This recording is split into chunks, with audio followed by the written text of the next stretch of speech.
Hey guys, what's up? All right, so in this video, I got this question I'm going to answer from Viking Rider. Viking, I don't know. Anyway, Viking, so dude says, so I recently stumbled upon your channel, and I'm loving your videos. Question I have is, buy car cash, own for a year or two, then sell or lease.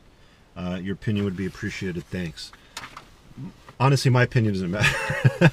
My opinion doesn't really matter because it's what I do. What I do is I buy a car cash and I hold on to it for a few years. Usually my pattern's been hold on to it for 3 years, maybe 4, and then sell it.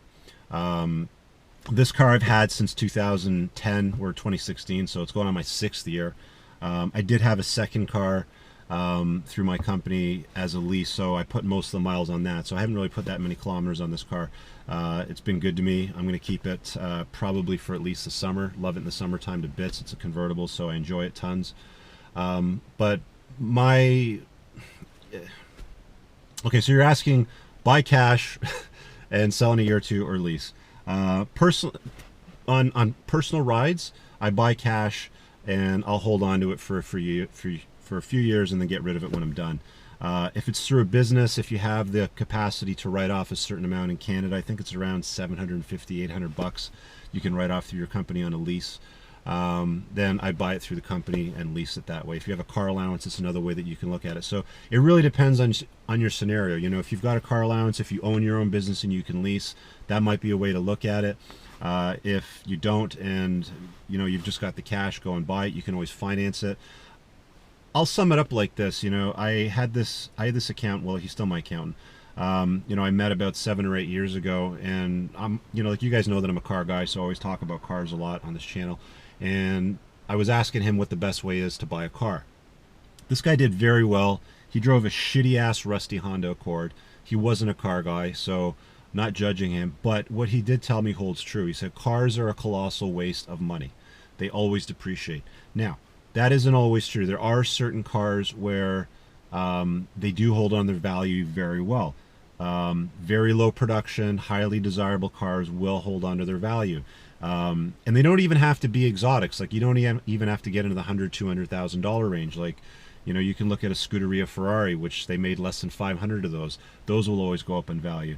If you're looking at other exotics, any V12 Lamborghini almost always goes up in value. You know, I haven't seen any of them, you know, hold or sit steady. They always go up. Anything less than the $75,000 mark, I'm going to be looking forward to buying more cars that are lower production cars, you know, in the future, just so I don't lose as much, because you do lose money on cars as they depreciate. And then you've got maintenance costs and repairs and things like that, and insurance and gas. But you're going to need to spend that anyway, because you're probably going to own a car to get around, so why not own something that's fun instead of boring as shit?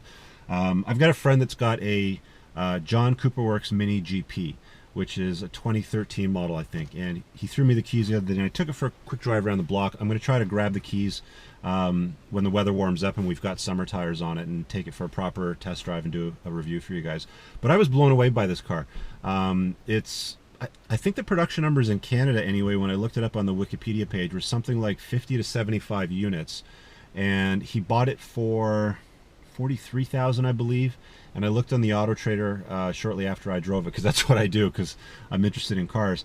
And with something like 40,000 kilometers, they're going for $38,000. So if you're going to buy a car for cash and you know it's going to depreciate, instead of buying something that's high production volume, that there's shitloads of them lying around on the Auto Trader for sale on the used market, buy something that's more low production, highly desirable, you know, something that you can have fun with.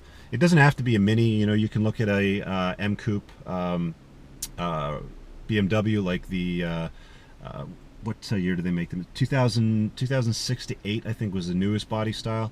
They made them in a coupe and a roadster, and they actually made less of those than a Murcielago Lambo. So there's tons of cars out there if you go looking for the right ones that are low production, desirable, and will hold on to the value and will not depreciate that much. Some of them may go up, but that's what I would prefer to do with cash. An M3, they made shitloads of them. You know, how do you justify it? Well, it's a great car to drive. You know, what can I say? I love it to bits. So I hope that answers your question. If you're going to lease, do it through your business or have a car allowance. You're basically paying to rent the car. You know, you're paying for the depreciation of it. If you're going to finance, make sure you've got an extremely low interest rate, like less than, you know, 1 or 2%. And if you're going to buy anything at all, whether you lease or finance, I'd go looking for something that's low production, desirable, and something that will hold on to its value or not depreciate that much. So I hope that answers your question. Thanks for checking out the video. Be sure to subscribe to the channel if you're on YouTube. Give it a thumbs up if you liked it. Share if you know there's somebody that will get some value out of this. And we'll talk to you guys later. Peace.